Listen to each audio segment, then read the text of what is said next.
on the Sooner Sports Network from Learfield, live at Rudy's Country Store and Barbecue.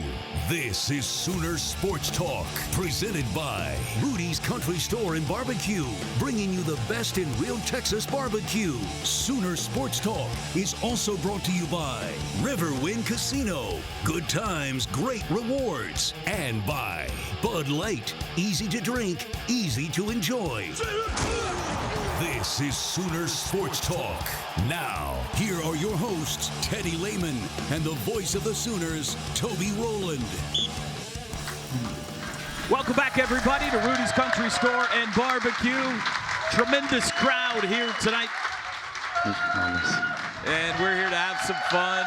Yeah, it's okay if you get on your feet again, folks. This is their version of storming the field. Yeah, a little standing ovation, yeah. Welcome to the Brent Venables Show, ladies and gentlemen. We're going to have some fun this hour. We're going to preview the showdown with the LSU Tigers in Baton Rouge Saturday night. And we're going to talk a whole lot about the Sooners beating Bama 24-3 tonight as well. And here to help me do it, the Butkus and Bednarik Award winner, the best color analyst in college football, Teddy Lehman, ladies and gentlemen. Appreciate it, T-Row. And the guy who tied the Crimson Tide in knots, Brent Venables, is here with us tonight as well, the head coach of the Sooners. How are you, sir? Good.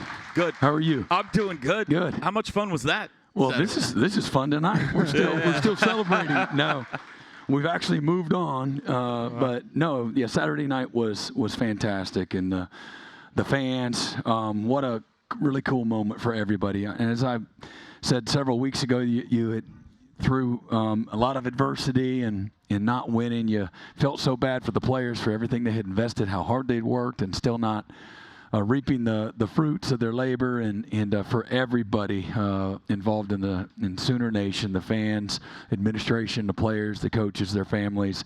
That was a really special moment, just for all the reasons that we all have endured this season. That was a really cool moment, really special. And we had talked with the players several times over the last couple of years about lots of really great moments in Sooner history, and had talked about the 2000 time as one of the only times that, the field had been stormed, and everything that led up to it, and how, what my personal experience was. I was trying to get the hell home, driving on the sidewalks through campus illegally, just trying to get home so I could get a good night's sleep, because we had a game the next week, and I ain't got time for all this. And I years later, I just had regretted not taking it in. Yeah. And sometimes you get caught like that as a coach, where you're set in a routine and you don't want anything to disrupt it. But that was one of those moments. That was really fun for me to watch.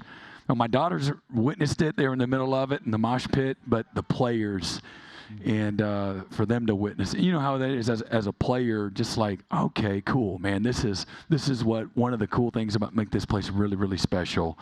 And I loved it for our fans, because they've been showing up and giving it all we could ever ask, and so everybody likes a victory, and the way that happened, we all know one of the things that we appreciate the most is the cleanliness, the physicality, the passion, the intensity. A lot of young players executing. I mean, we got several first downs on offense, and that was fun to see, wasn't it? Yeah, that was good. Yeah. And then to end the game, I'm really proud of the guys to end the game. A unit to end the game, taking a knee, almost a 7-minute drive to end the game there. And that was a really cool thing for Casey Thompson and a few other seniors that maybe haven't been out there quite as much, to be able to be out there that last play. And for Casey Thompson to be able to take a knee, that was really cool too. And you helped out all the history teachers in Oklahoma too by showing them what the land run was all about. We had a bunch of Sooners that went out a little too soon. Just a little too soon. And then we backed them up and did it. Hey, again. they were super coachable, though. I went out there. Got off quick. Get off the field. And then they started scrambling. Yeah, they were coachable. Yeah. The night started off really cool with senior night, being able to welcome those players out there on the field, had their families out there. That's always really cool. Yeah, it's a special night, and you don't want to get hijacked by the emotion of it, and certainly whoever it is that you're playing, but certainly Alabama. And I thought our guys handled it really, really well. There's 18 seniors that we recognized, And all of those guys, the ones that we've really grown to know, they've been here for 4 years, other than Jalil that was hurt, they all played outstanding. They had one of their best nights of the season, saving the best for last. You ran the ball 50 times with great success, 257 yards on the ground. Did you come in thinking we can run the ball on these guys, or did the game plan morph into that as you started having success? Well, again, this is our fourth game with the new staff, new play caller, and we almost have 1,000 yards rushing in the last 4 games, and we're averaging over 6 yards a carry the last 4 games, and so that's what we have been doing actually well. And I love the variety that we did. That's probably the best thing. How do you slow down a group of really elite athletes that are well coached, that are aggressive by nature? How do you slow them down? We made them move, we made them adjust, and then we ran physically. We ran outside, we ran inside, we divided the defense and ran a concept over here with a read play, and then we ran a concept over here, maybe with an outside play. And then we ran right downhill as well. There was a +1 run game. We ran the toss. We just lots of different looks. I think was something that the staff has shown over the last several weeks. The variety, it takes pressure off of people, and it creates leverage. You create leverage in the run game. But our guys were physical. They had people up. We're getting into a rhythm from a cohesive standpoint with both the quarterback, the running back, the tight ends, all the guys. This is, again, the 4th straight week that we've had, pretty much the same guys out there. I know Mike Tarquin, he played just a little bit. But Spencer Brown's getting better. Yeah. He's getting better. And then the other guys, Fabecchi's just a sophomore. Troy Everett didn't come back until after the Texas game. And then the other guys are freshmen, So Eddie and Heath Ozida and Logan Howland, those guys. And then, and same thing, even the running back. Whether it's Taylor Tatum or Xavier Robinson, those guys are running back, and there's a tempo. A lot of times young players, they want to be in such a hurry, they can get ahead of it from a timing standpoint. And as you know, you got to set blocks up and things of that nature. I just think everybody's getting good, even the quarterback in the +1 run game. We're getting better. We ran a little fake toss, the tailback to the right. He took off like I'm throwing him the pitch. Well, if you go here fast and you just run it up inside, you don't put the onside defenders in conflict. But when you really sell it, you get low and you really sell it, you can move the defenders to create space so that you can run and get the pullers around. Just little stuff like that, getting a little more precise. And then we had nice, not real complicated, some play actions that were set up off of that, with similar motions and similar actions, similar formations, and make different people have to tackle you. Don't let the same guys get in the same formation, run the same stuff over and over. You might have some success early, but if they're worth a flip, they're going to start teeing off on you. And so you just challenge guys to think about the variety, make it seem like it's complicated, but it's really not. And I just think we're getting better. And through lots of practices and lots of good on good and additional reps for maybe in fall camp, they weren't getting the same amount of reps. And now because of injuries, youth, things like that, it's just paying off. Just stack days, fellas, just stack days. I know, better days are ahead if you focus on your process, if you focus on how we play, not who we play, focus on how we play. Focus on playing with great effort and being physical as much as you can on every single play. And trust your process, trust your preparation, trust the scheme, trust the guy next to you. Do all the little basic things right. And if everybody focuses on, day to day, week to week on what can I do individually, everybody, every coach, every player, what can I do? The smallest thing that I can improve, that if I improve, I'm going to be better. And then if everybody has that kind of focus, then collectively all of it adds up. And I think you're just seeing a little bit more of that. All right, we're off and running. We got a lot more to talk about from OU's win over Alabama. Opening segment has been brought to you by McIntyre Law, Noble McIntyre at McIntyre Law, the law firm you should turn to for all your personal injury needs. Stay with us.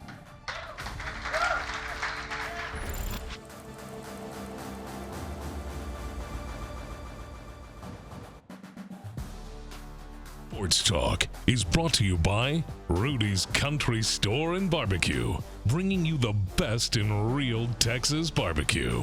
Walden Cleaners and Laundry, where the difference is quality. Riverwind Casino, good times, great rewards. Bud Light, easy to drink, easy to enjoy. Bob Moore Ford is proud to honor service members through the Patriot of the Game. Log on to Soonersports.com/kids for information about joining the Sooner Junior Kids Club presented by OG&E and brought to you in part by Orthodontics exclusively, Mathis Home, and Devon Energy.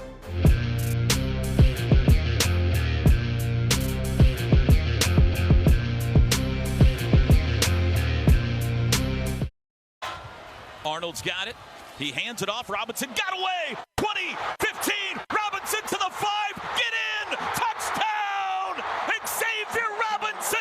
Touchdown, Oklahoma. Oh, he held on just long enough, Coach. Just long. Did it scare you a little bit? I was scared. Yeah, Teddy was frightened. I saw him reach. Yeah. I thought he was good. It's good. Yeah, He was good. You were right. Yeah. This segment brought to you by Dos Equis, the official import beer of OU Athletics. Go for Dos. Enjoy Dos Equis responsibly. What you got, Ted? My favorite part of the whole night was, it wasn't all perfect. You had the turnover early, then had a chance, on the double pass, score a touchdown, couldn't convert that, and then missed the field goal. I mean, it could have been the team kind of goes down, goes into a hole a little bit, but from that point on, totally turned it around and answered the call, which, I think, like you said, getting better, it just goes to show that you have to learn some hard lessons, but I thought they applied what they learned. That was great. Yeah, no, again, and we talk about you don't have to play perfect, and we tried to learn from some past experiences. Handling the adversity early, that's kind of them punching back, or again, just when something doesn't go our way, this is when you got to be at your best and, square your jaw up and go right back at it. And our guys did. They handled some of that really, really well. And I thought our coaches on the side, nobody panicked, and the players, they knew that, hey, we're moving the ball.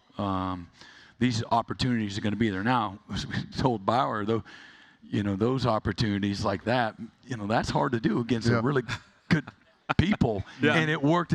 It was a check versus, exact look, and really felt like, that would be there. And as a result, because it was there, we said they probably won't get back into a similar look again in that situation, and they didn't. But luckily for us, we're able to overcome that, because you just can't. Part of our issues in our 5 losses this year against really good people is we've been in plus territory. We've only scored, going into that game, we've scored 47% of the time when we had the ball on the plus side of the field. And, some of it, the drives, or maybe it's a 4th down and we go forward on the, maybe the -4 or the plus 40 or something like that. That is part of that 47%, but you get that ball over on that side of the field, man, you need to be more in that 75 to 83% scoring, field goal or touchdown, range. And so we've left a lot of opportunity on the season. We did that in the Texas game. We get the ball, the interception on the first drive, we get it down there, and next thing you know, we missed the long throw in the end zone for a touchdown, and then we missed the field goal. Well, we were able to overcome that. And that's a sign of maturation, maturity, learning from the past, and just being a team that was really going to be determined, man. And that was, like you said, that was really. And then again, we have a was it 10-3 at half, and then we come out of half, and I love some of the things that I heard at halftime. The whole motto at halftime was just about what finish looks like and punching last. And our guys, the players, they're the ones that ultimately decided. And the middle 8, we outscored in the last 4 minutes of the first half, the first 4 minutes of the second half. That is one of the most undervalued statistics in football about determining who's going to win, and we dominated that 14-0. The middle 8, but really set the tempo.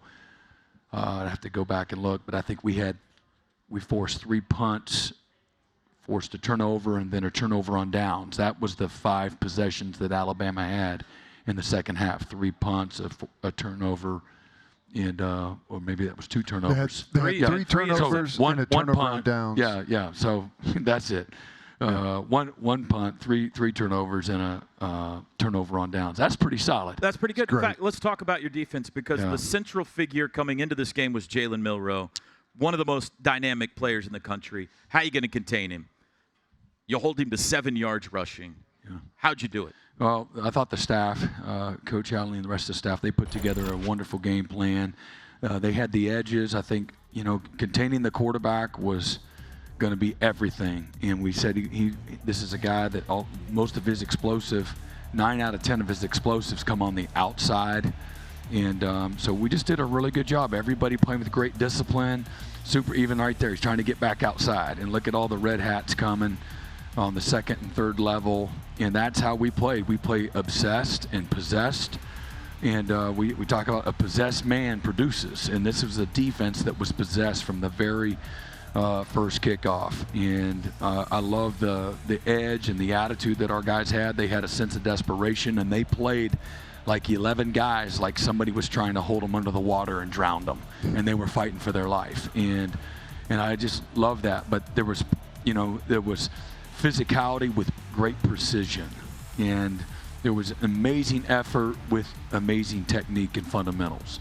And that's what it's going to take when you're playing, a really talented, explosive offense. But they changed up the edges and who was going to set the edges, and then just we tackled really well. Yep. We squeezed space really well in regards to coverage. Even right there, where we're making a play as the ball's arriving.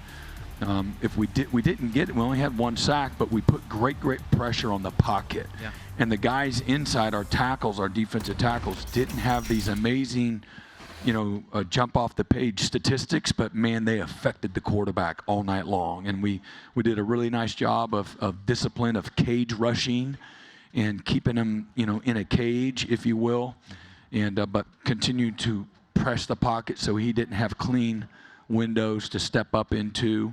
A guy like DJ Terry, he won a couple of defensive awards, today in our team meeting, and he made some plays on the bottom of numbers from an effort and strain standpoint that he hadn't maybe made week in and week out. And so I noticed those kind of things. And then, Danny from the very jump was outstanding, and our safeties did a great job of maintaining their depth and staying on top of things. Even they really didn't push the ball down the field. They tried it early, and we were in great position. We were doubled several of their deep routes and their crossers that maybe some other games we didn't do a great job. And we've just been a steady, not perfect all season, but this has been a steady season of incremental improvement. Even when we have been really good, there's still room to improve, and that's what this group has decided to do. And that comes from the maturity, the desire, the leadership to come in every single week, start completely over, have humility and respect for the game and the process of what it takes to play at a really high level, care about your performance, care about your teammates, care about your legacy, care about your opportunity, make the most of it. And that's not always easy to. Sometimes it falls on deaf ears. But our guys have been determined not to allow that to happen. And as a result, on defense, they've given us a chance in every single game to go win. He's just watching those highlights. Eli Bowen, he darts in, makes a tackle on Milroe, has a pass breakup, obviously has the interception. Yeah. And the list of wide receivers that he's had to cover as a true freshman. Yeah. I mean, just the last 2 weeks, Luther Burden and Ryan Williams, what an incredible job he's done. Yeah, super excited about where he's at right now and his development. Going into the season, we knew he was going to be a factor, but what has transformed here during the course of the season and what he has done with the opportunity that he has is really special. Again, mature beyond his years. His preparation is at an elite level.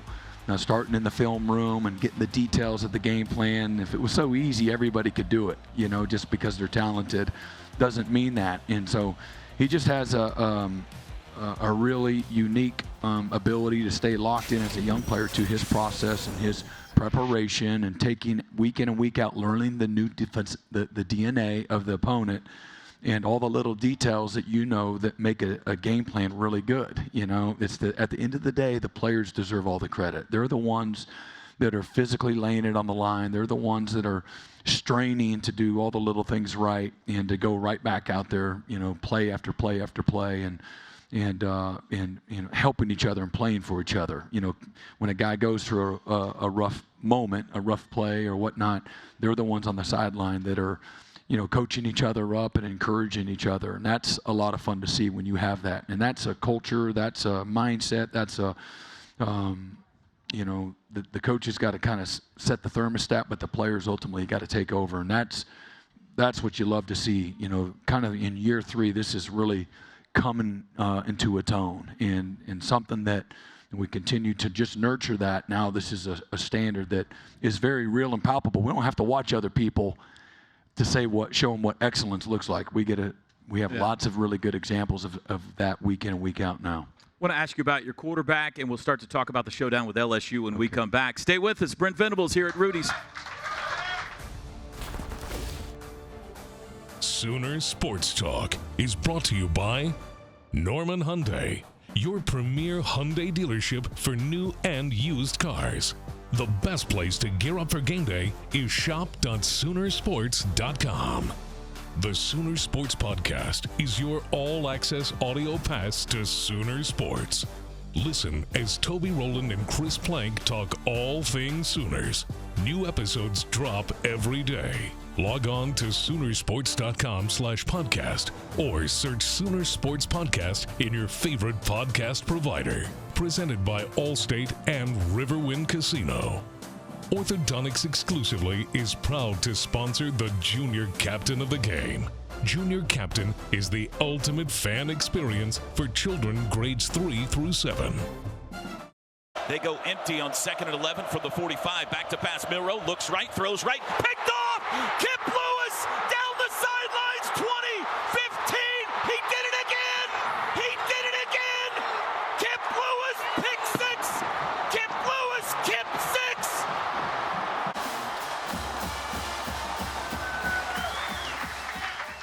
He's got a flair for the dramatic, that young man does. This segment brought to you by the Riverwind Casino. Riverwind Casino, good times, great rewards. I can't remember, was that one? It might have been the Woody interception. They had a good ISO of Coach on the sidelines, just beaming from ear to ear. You were jumping around. I think it was the Woody interception, but you were having a good time. Yeah, we were all having a good time. Yeah, we had a bunch of ball magnets out there for sure, and that was a lot of fun to watch our guys be able to be in position to finally be in a game where we put some pressure on people to make them predictable. Play with the lead. Play with the lead. That's been we haven't been in that spot much this year, and that's we talked about this a week ago. When you're not making layups that are there in the course of a game, and things are really hard, it's not. Things like that don't just go away. It puts pressure on lots of other parts of your football team. And so to get in that position and guys really being prepared for those different, like that empty set with the 3 into the boundary, those guys worked that, a lot. Woody was in that position because R. Mason Thomas was R. Mason Thomas again. Yeah. And that was cool to see too. Yeah, he was great. R. Mason Thomas, he was beating tight ends and running backs, running around the edge, and that group hasn't really. That whenever you can get a lead and that they're going to pass, they can really just tee off on those guys and show what they've got. Yeah, and so being 3 scores down, we again put great pressure on them and forced errant throws, and everything got hurried up, and of course on that one that we're talking about with Woody Washington.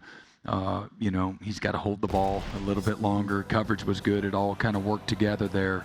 And, the defense they got into a rhythm from the very beginning, and we gave up maybe a 3rd down with the seam balls. In another 3rd and medium, they got on us. But, they buckled down when they had to. They continued to respond all night. But, they played. Just look at all the red jerseys. We got off of blocks as good as any game that we've had all year long. And I love watching them when they're working together and in rhythm together as a unit. Jackson Arnold had about as tough of a finish as you can have to a football game at Missouri, and you stuck with him. That was a big question last week. You stuck with Jackson.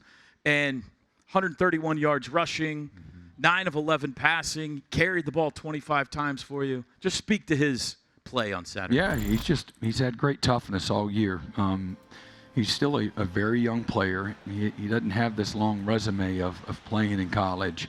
And then everybody around him, he's judged on his own, but in reality, good quarterbacks are good quarterbacks because you're good around them. And there's not more talented quarterbacks than Jackson Arnold out there. He's as talented as they come, and again, what you're seeing is kind of a byproduct of just a young quarterback that everybody around him is getting a little bit better, but he's been fearless. He's been showing up every single day with great purpose and great focus. He cares about his performance, and he cares about his opportunity. He cares about his teammates, and he's worked really hard. He'll do whatever we ask of him. And again, you've seen a guy that is going to having to overcome some things along his journey here, and not unlike anybody else that plays. So a lot of focus and scrutiny comes with that position, and some of it's justified and some of it's not. But he made some really good plays in this game, both running and throwing, and he made a lot of great decisions all night long that helped keep us into a great rhythm. Really nice levels concept there that put it in there with good touch, and you saw that one counter that he ran nice and tight, man, and he had the patience to let it develop. And even right here, man, just ran with good instincts and good power running through trash. This isn't the Sisters of the Poor, that he's doing that against. This is real dudes with lots of stars and length and speed and violence. And it was, in many ways, it was just a really clean performance. You mentioned him a little bit, but Xavier Robinson, what is it about his style, the way he runs, that just gives people a tough time? Yeah, he's got great patience. Naturally, his clock is on time, and he's got tremendous instincts. He knows when to go fast. He knows when to slow it down. Even like right there, he knows that guy's behind him. And he's got sneaky speed and sneaky acceleration. He's got really sweet feet. Balance. He's got great balance, but he's got upper body-wise and his butt and legs and thighs. He's got good thickness where he can run through trash. Like right there, that's a 338-pound, creature that he just kind of brushed him off right there. And then right here, look at the power. Boom, right there. 22, that looks like a DB. That's not Peyton Bowen. No. That guy right there he's 308 pounds playing defensive end. And he turns him sideways there. So he's got a unique blend of size and speed and power. He's got just a great natural burst where he can, plays well behind his pads. But his instincts and his pace are something that you don't coach. That's very, very natural for him. You talked about this a little last week, but the popular question since Saturday night has been, where was this guy earlier in the year? Yeah. You answered it a little bit last week. Your opportunity, springtime was kind of rough for him. He was really overweight, and so that was a problem for him. He was out of shape, and so he didn't have a great winter conditioning, and then didn't really know the playbook in the spring. And then he got in, he fumbled a lot. And again, he's not alone. I'm not throwing him under the bus, but he had a hard time hanging on to every time he'd get in, and boom, ball be on the ground. So, you earn trust and opportunity through your day in and day out consistency and performance, and everybody's given some level of grace, but he didn't show what he's showing now. He didn't give himself that opportunity, and then a little bit more the same early in camp, and then you guys have established themselves, and then you go with guys that you feel like can help you win, and then through some injury, we had to bring him back up from the. What he was doing on the scout team was really exceptional. We talked about that in several staff meetings, and we had him working running back, tight end, receiver, because our numbers were down because of all the injuries at receiver. So we had some running backs that were playing receiver and tight end for us, and we just kept raving about his ability to catch the ball, and we're talking about there's nothing that this guy can't do, and so. He ended up coming back over from scout team and then got in the game, and we saw what happened. So kind of like Quentin Griffin. Remember, Quentin played his true freshman year, but he spent the first 6 weeks of the season on the scout team. And then we lost Reggie Skinner and somebody else that season, maybe even a third back. And so we said, we can't tackle this guy on defense. And we had a pretty good defense that year, right? Teddy was over there on the sideline on that defense. I wasn't even there yet. I was at Fort Gibson High School. I thought we were at. No, I was 99. You're talking about 99. No, I'm talking about 2000. Who, Quentin? No, he burned his red shirt in I'm talking 99. about first year. I'm talking about for 99. Hopefully the second year for Xavier goes the way the second year did for Q. No Yeah, doubt. that's good. But that's what happened with Q, and so he comes up game 7 and has a heck of a finish to that year because of injuries, and that's kind of where we're at with X. Q, X. I Yeah. like the similarities. Yeah. Yeah. One more segment with Coach. We're talking LSU preview next when we come back on the Huddle. We want to thank all of our Sooner Radio Network affiliates across the state and region. Fans can check out Soonersports.com for an affiliate in your area. And if you're traveling outside the state of Oklahoma, you can listen to all the action on either SiriusXM Radio or download the Varsity Network app and listen free.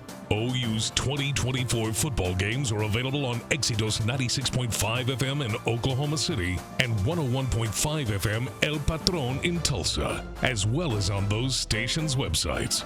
Each OU Spanish broadcast will feature a 30-minute pregame show and a 15-minute postgame show.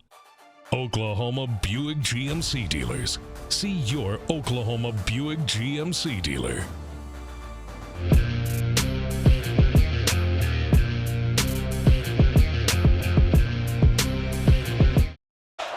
Milroe asks for the football. He's got it. Sooners bring pressure. Picked up. Hit as he throws. Ball's in the air.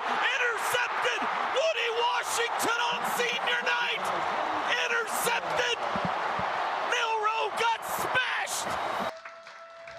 All right, welcome back. Last segment with Coach Venables. This segment brought to you by Pike Pass. Make it home safe, Oklahoma. Night game, Death Valley to close out the season. You been there? I have not. Yeah, we haven't been there either. This is going to be an unbelievable atmosphere. And tell us about the matchup. What do you see in the Tigers? Yeah, it's an incredibly talented football team led by, the experienced veteran quarterback and experienced veteran offensive line. A really excellent group of receivers. The tight end might be the best tight end in the league. He's a tremendous athlete, good blocker. They use 2 tight ends. They use 3 wides like everybody. Defensively, really well coached. The defensive coordinator there was at Missouri a year ago. He had a great defense a year ago at Missouri, and he's come. Blake Baker. He does a really good job. They're aggressive. They're going to play man, play some zone. They're based out of a 4-man front. They'll get into all the looks and whatnot, but they're aggressive. And then they always got good special teams. They're a well-coached team. Brian Kelly has put together an all-star staff, and they've been in some really tight games. The teams that they've lost to are really good teams. They lost, I think, in the opener to USC, a game that came down to 1 score, and then they've had some tough games, A&M and Alabama. They've played a really tough, challenging schedule. They've played a Florida team that came down just to it was a crazy game. They had LSU had 92 or 93 snaps in the game. Florida had 50 snaps in the game. But a few explosive plays, and LSU got in the red zone and wasn't able to score. They had just some things that hasn't happened to them the last couple of years. And even this season, they've been really good down there. But against Florida, they got in the red zone over and over and over again, and then they didn't score. And in this game, if the opponent has a pulse at all, and that they can move the ball, create some explosive plays, that's how they end up winning the game. Just a couple of weeks ago. So, but it's a team that they bounced back this last week and beat a really well-coached Vanderbilt team. It looked like it was closer than what it probably was. And it's not to say it wasn't close at one time, but they were up by a couple scores and Vandy scored late. So it's a team that going on the road, winning in the SEC is really difficult. It's a big time challenge. They've been really good there the last several years, and it'll be a great crowd. It'll be a great environment. It'll be senior night for them. I was hoping for a nooner. I would even sign up if they said 10:30. We'll be there in the morning. But no, man, it's just another great opportunity. I'm excited about this team. We're having a lot of fun with this team, and it was fun to watch them today to show up. Sometimes at the end of the year, some guys can. Sometimes you're fighting that guys wanting to sleepwalk to the end of the last couple of games, and that's not this group of guys. They're hungry, they're driven, they want to play again, they know the challenge, and so this will be another great opportunity for this team to continue to take the next step forward. And a lot of youth on this team.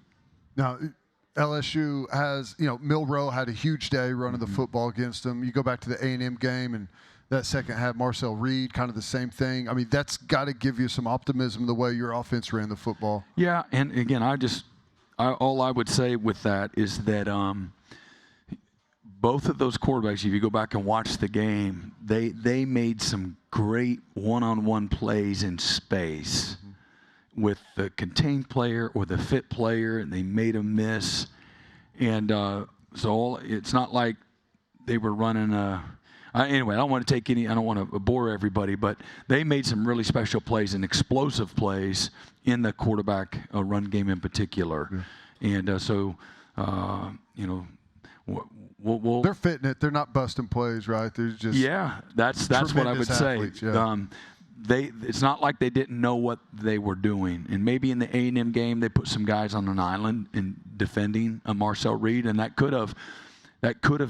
Because of the other quarterback who was the starter, and then Marcel Reed comes in because the A&M quarterback wasn't doing anything against them. I mean, they might have scored 3 points through 2.5 quarters, and they put Marcel Reed in, and he's doing all the zone read and all that stuff, and he made some explosive plays, and so they may not have been ready for him in that game. So that's all I would say. Yeah. You're going to a bowl game now. We know that. Yeah. How valuable is that for you? It's good. We really, I'll be honest, we hadn't promoted. Oh man, we gotta get another win so we can go to a bowl game. It should have been done a long time ago as far as qualifying for a bowl game. But we didn't try to put this albatross on the guys. They knew, they had enough pressure on themselves to get better, improve, find a way to win, and so.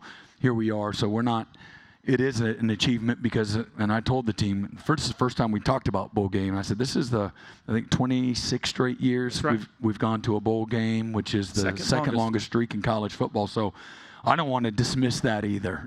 But we all have a responsibility not to be that team that, you break that, streak. So hey man, there's a sense of accomplishment, if you will, that we didn't, we weren't that team. So, but yeah, we'll get a chance to continue to develop this team. And, I don't know how it all works out, but Billy Bowman says, hey, when are we going to find out when we're going to go play, when that is? And I can't wait for that, Nice. So I like to hear that, unabated. Yeah, so that's fantastic. You got nothing else going on in December, too, so you might as well play some football. Right. Yeah. Rudy's questions of the night before you get out of here. Rudy's Country Store and Barbecue. The SEC equipment hat, I got a lot of questions about that today. Where'd that come from? It came from our equipment guys. Okay. You weren't sending a message of any kind? I was representing the equipment staff. Very good. Yeah. And did you go to Logie's?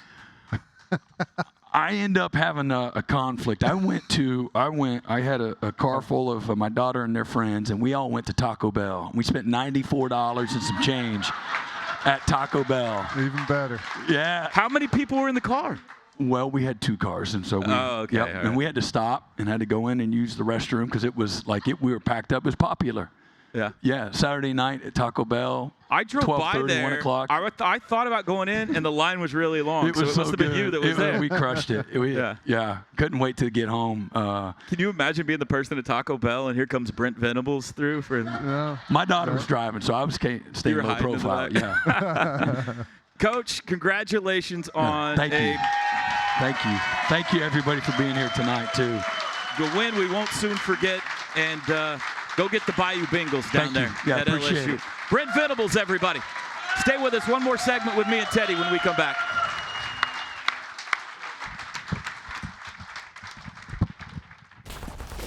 Thank you to our Cornerstone television partners, OU Health, OG&E, Fowler Auto Group, and and Coca-Cola.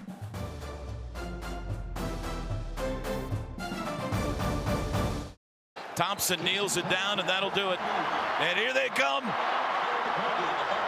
They're not going to keep them off the field in Norman. Oklahoma has upset Alabama, and they have rolled the Tide right out of the college football playoff picture. Man, that was fun. That was a fun night. Incredible. Teddy. Yeah. Incredible. What'd you think about what Coach had to say tonight? No, I loved it. You know, he's the resolve of that team, and it would have been very easy to, to just kind of fold up and, just kind of cash in the rest of the season, but had a big opportunity, played well, and it didn't go perfect early on, and they rallied, and it was just great. I love that for those guys, the staff, the fans, everyone involved. We needed it. Yeah. Everyone needed it. The real question is, what will the lasting meaning of that night be? Yeah. If this win can be for the Brent Venables era what the Nebraska win and field storming and everything was for the Bob Stoops era, then we'll always remember it fondly. So hopefully that'll be the case. Oklahoma Buick and GMC dealers brings us our final segment. Time for your bold prediction, Teddy. Would you like to know what your cohorts have said tonight? Caleb Kelly says that Eli Bowen will have a strip sack. Okay. Gabe Eichert says Jackson Arnold will have a touchdown pass of 40-plus yards. Okay. I'm going with Xavier Robinson will have 21 carries for 167 yards, 2 touchdowns, and 42 yards receiving. It's a very specific prediction. Very specific. I like it. I'm going with OU has another defensive touchdown in this game, so that'll be mine. We'll be on the air with you at 3 o'clock for Sooner Radio pregame down to Baton Rouge. Should be a fun one. See you next week here. Boomer Sooner, everybody. Sooner Sports Talk has been brought to you by Rudy's Country Store and Barbecue, bringing you the best in real Texas barbecue. And by Bud Light, easy to drink, easy to enjoy. The preceding has been a Learfield presentation on the Sooner Sports Network.